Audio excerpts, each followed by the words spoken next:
ओम नमः शिवाय। मेरे प्रिय दोस्तों, अगर आप महादेव के सच्चे भक्त हैं तो यह जानकारी आपको जरूर देखनी चाहिए। दोस्तों, आज हम आपको वो दो संकेत बताने जा रहे हैं जिससे आपको समझ आ जाएगा कि भगवान शिव आपकी परीक्षा ले रहे हैं। इसके अलावा आपको एक कहानी भी सुनाएंगे जिससे आप महादेव जी के चमत्कार के बारे में जान सकेंगे। दोस्तों, अगर आप ये दोनों बातों को समझ गए और आप बाबा भोलेनाथ की परीक्षा में पास हो गए तो समझ जाए स्वयं शिव शंभु का प्यार आपको मिलेगा और सब कुछ मिलेगा जो आपको आपके जीवन में चाहिए। आजकल के युवा यही गलती करते हैं, सपने तो बहुत बड़े बड़े देखते हैं और सपना पूरा हो जाने के बाद इस दुनिया को बनाने वाले को ही भूल जाते हैं। वह भूल जाते हैं कि इस दुनिया पर जिसका हुकूमत है उनके आशीर्वाद के बिना कुछ भी नहीं है और कुछ भी नहीं मिलता है। एक बात हमेशा याद रखें, भोलेनाथ आपके पास नहीं बल्कि आपको भोलेनाथ के पास जाना है। अगर आप मेहनत से और सच्चे भक्ति से भोलेनाथ को याद करते हैं तो अगर आप महादेव के सच्चे भक्त हैं और आपके जीवन में बहुत मुश्किल चल रही है और आप अपने जीवन में बहुत परेशान हैं तो कभी भी बाबा भोलेनाथ से अपना विश्वास को डगमगाने ना देना। क्या पता ये आपकी परीक्षा हो सकती है। जब भोलेनाथ किसी को दिल से पसंद करते हैं और अपना भक्त बनाने वाले होते हैं, उस समय उसे वो सब कुछ देने वाले होते हैं जो उसे चाहिए या उससे भी अधिक, तो वो परीक्षा जरूर लेते हैं। आज हम आपको इस वीडियो में और इस वीडियो के माध्यम से बताएंगे कि आपको कैसे पता चलेगा कि शिव जी आपकी परीक्षा ले रहे हैं। भगवान शिव कई तरीकों से आपकी परीक्षा लेते हैं, लेकिन उसमें से दो तरीके से परीक्षा लेते हैं। अगर आप इन दोनों में पास हो गए तो स्वयं भगवान शिव शंभु का प्यार आपको मिलेगा। चलिए जानते हैं आपको कैसे पता चलेगा कि भगवान शिव आपकी परीक्षा ले रहे हैं। पहला परीक्षा है मुश्किलें और चैलेंज। अगर आप शिव के सच्चे भक्त हैं और आपकी लाइफ कठिन और बहुत चैलेंज से भरा हुआ है, उसके साथ बहुत सारे मुश्किलों का सामना करना पड़ रहा है, आप पर मुसीबतों का पहाड़ टूट पड़ा है, तो समझ जाइए कि परीक्षा चल रही है। खुद महादेव आपकी परीक्षा ले रहे हैं। आम लोगों से अलग आपकी जिंदगी चल रही है। आप एक सीधा साधा लाइफ नहीं जी पा रहे हैं और एक के बाद एक आपके ऊपर नई नई मुश्किलें आ रही है, तो आप समझ जाना आपकी परीक्षा चालू है। ऐसे में आप घबराइए नहीं, बल्कि रोज भोलेनाथ को याद करें जैसे आप हमेशा याद करते हैं। रोज उनके मंदिर जाएं, एक दिन भी मिस ना करें। जिंदगी में बहुत मेहनत करें, पूरी लगन के साथ अपना काम करें और भोलेनाथ को हर दिन याद करें और देखना आप इस मुश्किल परीक्षा में बहुत जल्दी बाहर निकल जाओगे। दूसरा परीक्षा है अपने पत्नी के साथ संबंध। जब किसी की शादी होती है और उसकी पत्नी के साथ संबंध में समस्या उत्पन्न होती है, तो यह एक संकेत होता है कि भगवान शिव व्यक्ति की विशेष चुनौतियों या आत्म जागरूकता को अभ्यास कर रहे हैं। इस परीक्षा में सफलता प्राप्त करने के लिए व्यक्ति को स्वयं समझदारी और सहयोगी बनना होता है। परीक्षा के दौरान भी भोले बाबा आपको बहुत सी खुशी के पल देंगे और आपको देंगे कि क्या आप उन खुशी के पल पार कर उन्हें भूल गए या याद रखोगे। अगर आप अपने मुश्किल और खुशी के पल में भी बाबा भोलेनाथ को वैसे ही याद रखते हैं जैसे आप हमेशा करते हैं और करते आ रहे हो, तो आप बहुत जल्दी इस परीक्षा की घड़ी में से बाहर निकल जाओगे। अगर आप भोलेनाथ का प्यार पाना चाहते हैं तो आपको अपने कार्य को पूरी निष्ठा और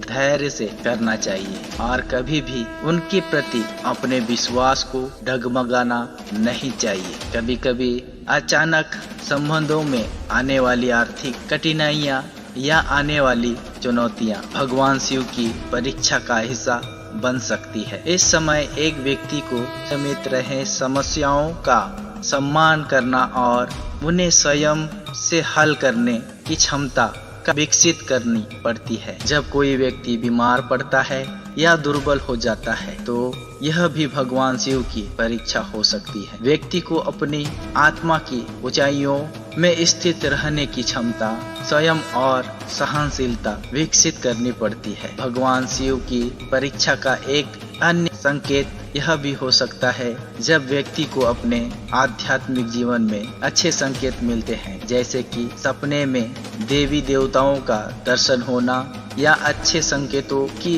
प्राप्ति होना। इस समय व्यक्ति को आत्मा की पहचान, श्रद्धा और साधना में समर्पण दिखाना चाहिए। जो व्यक्ति अपने आत्म जागरूकता और संप्रेषण में विकसित होता है तो वह भी एक संकेत हो सकता है कि भगवान शिव उनकी ऊंचाइयों की परीक्षा ले रहे हैं। व्यक्ति को इस समय स्वयं समझदारी और संयमित सोच के साथ अग्रसर होना चाहिए। इन संकेतों में से कोई भी हो, व्यक्ति को उससे सीखना चाहिए और उनके आत्म विकास में समर्पित रहना चाहिए। भगवान शिव की परीक्षा उसकी ऊंचाइयों की ओर बढ़ाने में मदद करती है। एक तरीका हो सकता है कि जैसे वह अपने आत्मज्ञान और आत्मसमर्पण में विकसित हो सकता है।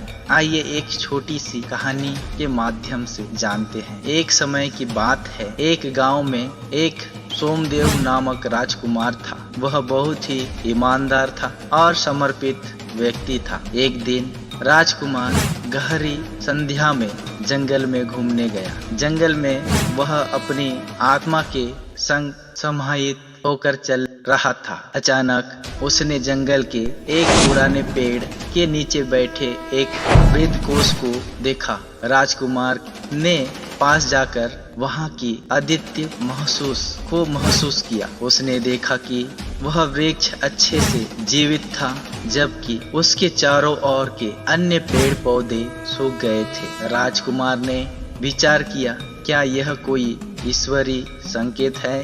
फिर उसने एक पुराने साधु से मिलने का निश्चय किया। साधु ने उससे कहा, बेटा, यह एक शिवलिंग का प्रतीक है और यह संकेत कर रहा है कि भगवान शिव तुम्हारी परीक्षा ले रहे हैं। वह देख रहे हैं कि कैसे तुम उस महत्वपूर्ण जीवन की ओर बढ़ रहे हो जिसमें तुम अन्य लोगों की मदद कर सकते हो।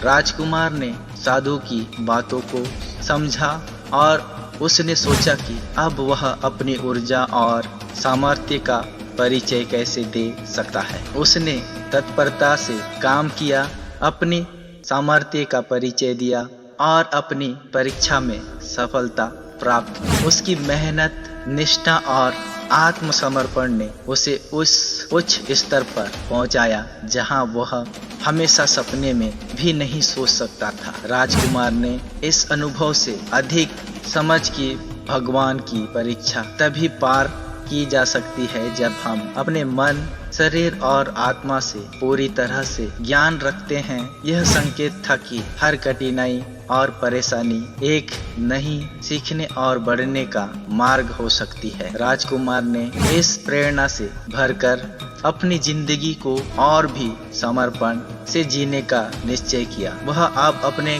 कार्यों में और भी उत्साह और संजीवनी लाने के लिए तैयार था। उसने अपने जीवन को एक नई दिशा देने का संकल्प किया। राजकुमार का यह अनुभव सभी लोगों को सिखाता है कि जब हम किसी मुश्किल समय से गुजर रहे होते हैं तब हमें विश्वास और आत्मविश्वास रखना चाहिए। भगवान हमेशा हमारे साथ है, हमें सिर्फ उसकी प्रतीक्षा में शामिल होकर उसमें खरा उतरना चाहिए और आपके द्वारा परिश्रम और समर्पण से पहुंच सकते हैं। इसी प्रकार हम सभी अपने जीवन में उच्चतम स्तर की सफलता प्राप्त कर सकते हैं। इस कहानी से हमें यह सीखने को मिलता है कि हमें कभी हालातों के सामने हार नहीं माननी चाहिए। हमें अपनी निष्ठा और समर्पण में मजबूती रखनी चाहिए और हर मुश्किलों को एक नई सीखने का अवसर मानना चाहिए। भगवान हमें सहायता देने के लिए हमेशा तैयार रहते हैं। हमें बस उसकी प्रतीक्षा करनी चाहिए और उसके मार्ग में चलना चाहिए। इस कहानी से हमें यह सीखने को मिलता है कि जब हमारी ईमानदारी, समर्पण और मेहनत के साथ हमें कोई भी परीक्षा आती है तो हमें उसे पार कर सकते हैं। भगवान हमेशा हमारे साथ हैं और हमें सहायता करते हैं। जब हम सच्ची निष्ठा से उनकी प्रतीक्षा करते हैं, अवश्य भोलेनाथ सहायता करते हैं। अगर आपको इस वीडियो से कुछ सीखने को मिला है तो इस वीडियो को अपने दोस्तों के साथ और रिश्तेदार के पास शेयर करना ना भूलें और हमारे चैनल को सब्सक्राइब करना ना भूलें। कमेंट सेक्शन में हर हर महादेव लिखना ना भूलें। जय महाकाल। मिलते हैं अगली वीडियो में। आपका बहुमूल्य समय देने के लिए धन्यवाद।